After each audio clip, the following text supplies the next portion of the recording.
అదే RTV app వార్తల్ని క్షణాల్లో చదివే అవకాశం ఉంటుంది. ఒక న్యూస్ పేపర్, ఒక టెలివిజన్ ఛానల్ మీ చేతుల్లో ఎప్పుడూ ఉంటాయి. బాన్స్వాడ పట్టణంలో 19 వార్డులలో అనేక వార్డులలో బాన్స్వాడనే కాకుండా ప్రతి ఒక్క చుట్టుపక్కల పల్లెటూర్లలో కుక్కలు విపరీతంగా పెరిగి సైర వ్యవహారం చేస్తున్నాయి. పొద్దున పూట చిన్నపిల్లలు స్కూల్కి వెళ్ళాలంటే భయపడుతున్నారు, వృద్ధులు గుడికి పోవాలంటే భయపడుతున్నారు. ప్రతి ఒక్క కాలనీలో ప్రతి ఒక్క ఇంటి ముంగట కుక్కల సమస్య చాలా పెరిగిపోతుంది. ఈ నైట్ 9 అయిందంటే చాలు ఒక్క మనిషి వస్తుందంటే 10 కుక్కలు దాడి చేస్తున్నాయి.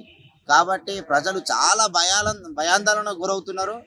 ఈ కుక్కల పైన హైకోర్టు కూడా కొన్ని సూచనలు చేసింది.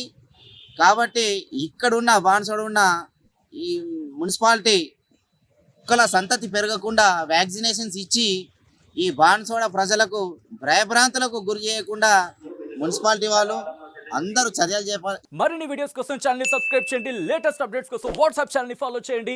అండ్ లింక్ డిస్క్రిప్షన్ లో ఉంది.